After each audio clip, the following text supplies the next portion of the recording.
आगे बढ़ेंगे। Bureau chief Malik Nadeem की रिपोर्ट के मुताबिक तुर्क सदर उर्दगान का जलजिला ज़दा इलाकों में 3 माह की इमरजेंसी का ऐलान। तुर्क सदर रजब तैयब उर्दगान ने जलजिला से सबसे ज्यादा मुतासिर होने वाले 10 सूबों में 3 माह के लिए इमरजेंसी नाफिज करने का ऐलान कर दिया, जो कि 14 मई को होने वाले इंतखाबात से कबल खत्म हो जाएगी। गैर मुल्की खबर रसा इदारे के मुताबिक टेलीविजन खिताब में तुर्क सदर ने कहा कि हंगामी हालत का मकसद इस बात को यकीनी बनाना है कि मुल्क को जनूब मशरक में रेस्क्यू ऑपरेशन जल्द से जल्द अंजाम दिया जाए। मुतासरा इलाकों में इमदादी कारकुनों और माली इमदाद की इजाजत होगी। दूसरी जानिब तुर्की की disaster and emergency management authority FAD ने अपने ताज़ा बयान में कहा कि कौमी सतह पर 4700 से ज्यादा तबाहशुदा इमारतों से 8000 अफराद को बचा लिया गया। अलावा अज़ीम आलमी इदारा सेहत ने खबरदार किया है कि जल्जले के बायस हलाकतों में इजाफा हो सकता है, जबकि अक़वाम मुत्तहिदा ने कहा है कि जल्जले और आफ्टर शॉक्स के बाद हलाक होने वालों में हजारों बच्चे भी शामिल हो सकते हैं। याद रहे कि तुर्की ने आखिरी बार 2016 में नाकाम बगावत की कोशिश के बाद इमरजेंसी नाफिज की थी, जो कि 2 साल बाद खत्म की गई थी। ब्यूरो चीफ मलिक नदीम की रिपोर्ट के मुताबिक IG पंजाब डॉक्टर उस्मान अनवर का पंजाब पुलिस की गाजियों की माली मुश्किलात और मसाइल के अजाले के लिए तारीखी इकदाम।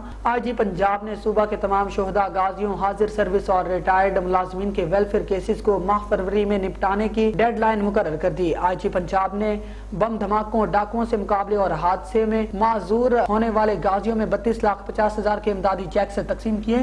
कांस्टेबल फैसल फारूक को निचला धड़ मफलूज होने पर 6 लाख रुपए, जबकि कांस्टेबल तारक महमूद, फैसल फारूक और नसीम खालिद को फीकस 3.5 लाख रुपए के इमदादी चेक दिए गए। बम धमाकों समेत मुख्तलिफ वाकयात के गाजियों head constable Asif Ali, constable Rizwan Ali, constable Mohammad Rizwan को फीकस 3.5 लाख रुपए दिए गए। ब्यूरो चीफ मलिक नदीम की रिपोर्ट के मुताबिक सदर वाह कैंट के इलाका में 11-12 साल बच्ची ज्यादती के वाकया पर CPO सैयद शहजाद नदीम बुखारी का नोटिस। SP इन्वेस्टिगेशन और SP पोठवार को फौरी मौका पर पहुंचने और मुलजिम को ट्रेस करने का और गिरफ्तार करने का हुक्म दे दिया। इब्तदाई इतलात के मुताबिक नामालूम मोटरसाइकिल सवार बच्ची को मोटरसाइकिल पर बिठाकर साथ ले गया और ज्यादती का निशाना बना डाला। मुतासरा बच्ची को अस्पताल के मुंतकिल करके मेडिकल प्रोसेस का आगाज कर दिया गया। SSP इन्वेस्टिगेशन जुनैरा असफर और SP पोठवार मोहम्मद वकास खान पुलिस नफरी के हमरा मौका पर मौजूद हैं। वाक़े की तहकीकात की जा रही हैं।